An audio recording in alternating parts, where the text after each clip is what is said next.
Los bandidos de Río Frío, de Manuel Paino. Parte 1. Capítulo 40. Dentro de casa. Cecilia no era cualquier cosa. Era una rica propietaria. Tenía 2 casas, una en México y otra en Chalco. De la de México hemos dado apenas una ligera idea, pero haremos, cuando sea necesario, una descripción minuciosa. De la de Chalco tenemos que ocuparnos en este momento. Chalco no es tampoco un pueblo rabón. En tiempos de los aztecas era un reino, y los chalcas vinieron, como otras muchas tribus, de tan lejanas y tan ignoradas tierras, que hasta ahora, por más que han cavilado los anticuarios mexicanos y extranjeros, lo único que han podido saber es que vinieron por el norte, lo cual es casi lo mismo que la respuesta del negro cuando reunió a todo un cabildo para decirles quién se había robado la lámpara de la catedral. Durante la dominación española se le llamaba la provincia de Chalco, y la República le dio el título de ciudad. Sea por la inmediación a las lagunas, sea por la disposición de las montañas, o por cualquiera otra causa que los observatorios meteorológicos no indagarán, es muy airoso, y sólo le gana en esto, en la tristeza habitual y en el polvo, Tenango del aire. Pero los jueves de cada semana cambia un poco de aspecto con la feria de maíz. Allá van los hacendados pobres y que sin embargo quieren arrastrar a toda costa coche en México, no solo a vender el grano, sino la cosecha en versa. Allí van los administradores ladrones a jugar onzas de oro como testimonio de la buena dirección de las fincas de campo de su amo. Allí van los jugadores ambulantes de ruleta y baraja, y allí va también no pocos ladrones a ver lo que se pescan y a indagar quién tiene dinero y quién no tiene, quién viaja o se queda en su casa, para salirle al encuentro o asaltarlo. Además de la plaza y calle real, que es lo más animado, hay en las orillas cercanas al canal cierto movimiento diario con la entrada y salida de las trajineras y con la llegada de los arrieros de la tierra caliente. Por este rumbo estaban las importantes posesiones de Cecilia. Era una gran casa vieja, pero un francés le hubiera dado el nombre de palacio. En efecto, debió haber pertenecido en otro tiempo a alguno de esos españoles ricos que querían tener su casa cerca de sus haciendas para poder vigilarlas sin estar sujetos al aislamiento absoluto y a los peligros consiguientes en épocas revueltas en que se formaban partidas de ladrones que se ocultaban en Río Frío y caían de improviso en cualquier hacienda indefensa. Un alto y ancho zaguán, coronado con un tímpano romano, y encima añadida posteriormente una pesada cornisa de ladrillo, y sobre esa cornisa un santo de piedra de una sola pieza, toscamente labrado, cuyo nombre se había perdido, pues mientras unos decían que era San Dimas, otros aseguraban que era San José, a lo que otros contestaban que era para ser San Dimas, a lo que otros contestaban que para ser San Dimas le faltaba la cruz, y para ser San José la vara y el niño Dios. La verdad era que en los títulos viejos se llamaba la casa de San Fernando, y en efecto, aquel busto de piedra tenía una corona en la cabeza. A cada lado de la puerta, 4 altas ventanas con sus medias muestras y sus tímpanos sobre las cenizas, pesadas rejas de fierro, bastidores sin vidrios y puertas de cedro, talladas en cuadrados entrantes y salientes. Abriéndose el zaguán, se penetraba a un gran patio con corredores de 4 varas de ancho, sosteniendo sus techos columnas de piedra de una sola pieza, o monolitos para echar al descuido alguna erudición. De una ancha cornisa, también de piedra, y sobre el tosco capitel, de ningún orden, de cada columna se desprendía como escapada de dentro de la cornisa o una culebra o una lagartija, o algún otro animal monstruoso de granito, y eran las canales por donde desaguaban las azoteas de todo el edificio. Estas esculturas de piedra eran fragmentos de antigüedades aztecas, preciosos para un museo, y que el rico propietario que construyó o habitó la casa había limpiado, taladrado y acomodado como a fuerza, y sustituido a los simples tubos de barro. La casa era lo que llamamos en México entresolada. Así, al entrar, 2 escaleras de 8 peldaños, de piedras también aztecas, con relieves extraños, daban acceso a los corredores, y en estos, distribuidas sin mucho orden ni simetría, las entradas a las habitaciones, con toscas puertas de cedro labradas en ya cuadrilongos, ya en trapecios, ya en cualquiera otra figura geométrica que, examinadas bien, daban una curiosa muestra de la carpintería antigua.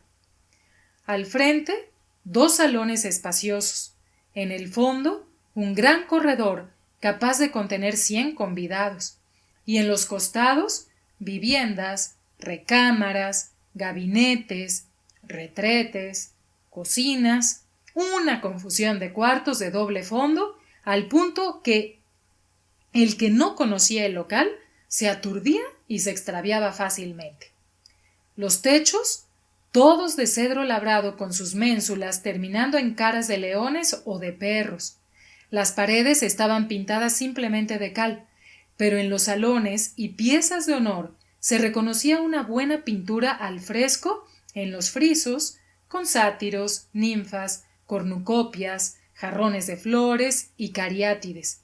Pero todo viejo, polvoriento, con cuarteaduras muy tapadas y con remiendos hechos por un pintor de ollita. Añádase a esto la falta de muebles y de habitantes, y resultaba el caserón un tanto pavoroso. Después del fallecimiento de la rica trajinera madre de Cecilia, el caserón de San Fernando se puso en venta, pero a pretexto de que se necesitaba mucho dinero para repararlo, y era verdad, no hubo quien ofreciera más de 2,000 pesos. No queriendo casi regalarlo, los herederos convinieron en quedarse con él, y sucesivamente vivieron los hermanos y parientes. Pero Cecilia poco a poco les fue prestando hoy 20 pesos, mañana 30, hasta que un día liquidaron amigablemente, y Cecilia quedó dueña absoluta y se estableció allí cuando su parentela había abandonado definitivamente la casa y el pueblo. Los salones los tenía ocupados con paja, maíz y cebada arrumbada en los rincones, con aparejos de burros, con jarcia, con remos y pedazos de chalupas, y con otros 1000 trebejos.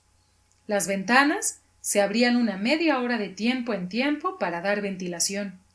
Los demás cuartos, y eran 14 o 15, vacíos y sin muebles, menos el departamento que ella se había reservado, que consistía en la cocina, que tenía muy limpia, en una especie de sala y 2 recámaras, piezas todas amplias, de techos muy altos, que comunicaban con la azotehuela, con el corral y caballerías, y con la huerta, que estaba abandonada, y que, rodeada de una alta cerca de adobe, tenía una ancha puerta a la espalda de la casa, por donde entraban y salían, cuando era necesario, los carretones. Del costado de la huerta a la laguna había una corta distancia. Cecilia, poco a poco, y sin pedir permiso a nadie, y sin que nadie tampoco se lo estorbara, fue cavando un canal hasta que logró llegar a la orilla del agua, y con trabajo y arrastrando con cuerdas las canoas, logró que entrasen hasta dentro de su casa, de modo que en la estación de las lluvias, en que abundaba el agua en los lagos y canales, podía salir embarcada en su trajinera desde su palacio de Chalco, y entrar en el muelle de piedra de sus almacenes de la calle de la Acequia. En el tiempo de secas, esta navegación era difícil, y tenía que suspenderla algunos meses, limitándose a embarcarse en Chalco como todo el mundo, y venir a la garita de San Lázaro de México. En la sala que habitaba Cecilia, había en el centro una mesa sola, antigua, con la tabla de cedro de una pieza, muy gruesa y de más de media vara de ancho, lo que daba testimonio de los frondosos y colosales cedros que debieron encontrarse en los montes cercanos en tiempos remotos. 2 canapés de caoba con piel de leones, uno con tabla y otro acoginado con indiana, unas cuantas sillas de caoba que estaban como de respeto, y más de una docena de sillas ordinarias de tule de distintos tamaños y colores. Un petate de Puebla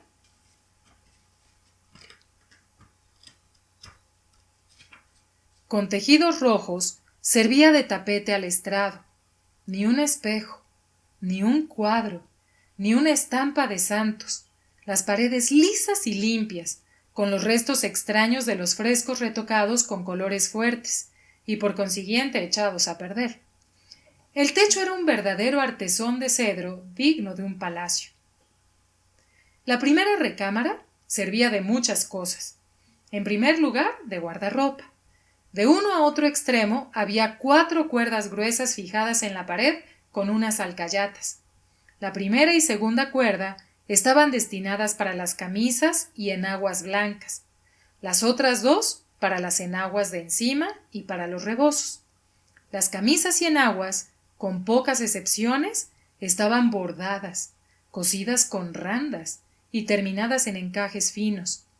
Las enaguas de encima presentaban una variedad infinita.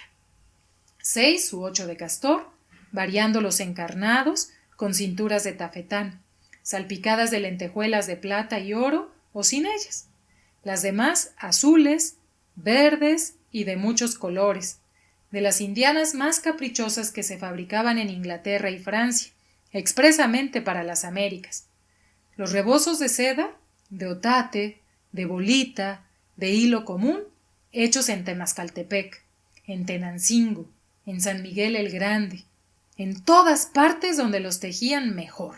En resumen, el guardarropa era tan variado, tan surtido y tan lujoso como el de una comedianta de primer rango, pero además tan limpio, tan oloroso, tan atractivo y tan curiosamente colocado, que debajo de aquellas camisas blancas y de las enaguas de vivos colores, huecas y esponjadas con el almidón, el hombre de menos imaginación, San Luis Gonzaga mismo, que hubiese podido levantar los ojos, habría creído ver moverse dentro de los brazos, el pecho, las piernas frescas y redondas de otras tantas mujeres vestidas de chinas y tapatías, como se veían en las calles de México, de Puebla y de Guadalajara. En un rincón de este cuarto estaba un montón de colchones de diversos tamaños, frazadas y sábanas finas y ordinarias, que casi llegaban a las vigas. En otro, petates ordinarios por docenas, y en el tercero, en una especie de armario de palo blanco, sin puertas, filas de zapatos bajos de seda verde, azul oscuro, blancos, negros, carmelitas.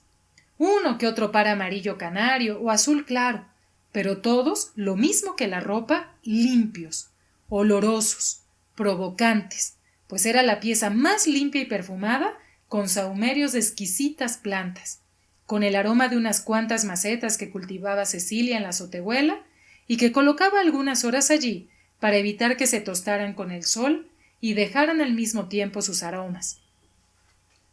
Junto a ese escaparate había una tina grande de madera, otra de hoja de lata, una calentadera y varios cubos de bateas pequeñas. La tercera pieza, que era la que Cecilia había destinado para su recámara y la única en que habitaba, pues las demás estaban cerradas con llave, era quizá la mejor de la casa. Amplia, casi cuadrada, con 2 grandes ventanas al costado derecho de la finca, una puerta al frente, desde donde se veían las montañas y la llanura inmensa de agua, y lo mismo que la sala, con un curioso artesonado de cedro, como si lo acabaran de reponer. Los frescos de las paredes, aunque desmejorados, sin toques ni pintarrajos, parecían una imitación o copia de esas complicadas grecas, cenefas y adornos de los pergaminos antiguos. El suelo, de buenas y nuevas soleras, enlazadas en cada 4 con azulejos. Las ventanas y la puerta con sus vidrieras y cortinas de lienzo transparente blanco, bien plegadas. La cama muy limpia, pintada de verde, con su cabecera y rodapié con miniaturas y flores. 3 colchones cubiertos con sábanas bordadas y finos zarapes de San Miguel. Y las almohadas, un primor de calados, randas, bordados y relieves de seda de colores. obra de manos de la misma Cecilia, que había estado de pupila en México en su niñez, en la amiga de las Nanitas, en la calle de Medinas, y por inclinación se dedicó a la costura, al bordado y muy poco a la lectura y a la escritura. Una mesa, unos sillones, unas sillas, un ropero de caoba, 2 grandes pantallas, única cosa que adornaba las paredes. Eran los muebles verdaderas antiguallas, rotas, desdoradas, que había tenido cuidado de mandar restaurar. En un rincón, una regular escultura del Señor del Sacro Monte, con un vaso delante lleno de flores. Los obligados y conocidos petatitos de Puebla servían de alfombras.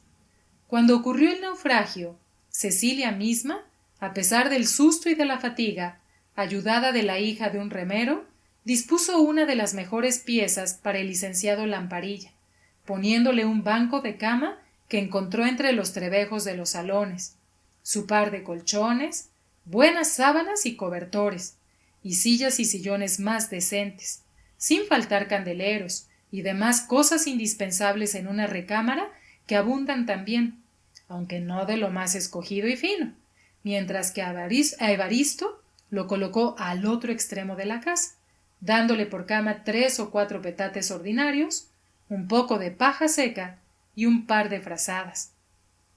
Para un desconocido era mucho, y demasiado buena fe con albergarlo y mantenerlo por 3 días. Cuando residía Cecilia en lo que llamaremos su castillo de Chalco, dejaba cerrado el puesto de la plaza del Volador y los almacenes de la calle del Puente de la Leña a cargo de un remero ya medio instruido y civilizado, que había elevado al rango de mayordomo, y un velador en la calle, y se llevaba a sus 2 doncellas, que como la mayor parte de las indias tenían el nombre de la Virgen, pero para distinguirlas a una le llamaba María Pantaleona y a la otra María Pánfila. Las había traído de Ameca casi niñas y las acostumbró a su modo y trabajo que tenían que hacer. Eran labraditas, limpias, afables, medio civilizadas con el trato de los marchantes, de una sencillez y candor que, como se dice, no habían perdido la gracia del bautismo, y las desvergüenzas y malas palabras que oían a los cargadores, cocheros y verduleras, las solían repetir con la mayor naturalidad, como los niños, y sin comprender su significado. En la sangre tenían la honradez, y jamás les había dado la tentación de encontrarse ni con un tlaco. La venta de la fruta entraba íntegra en los cajoncitos que tenía Cecilia, dedicados a guardar el duro, el menudo y el cobre.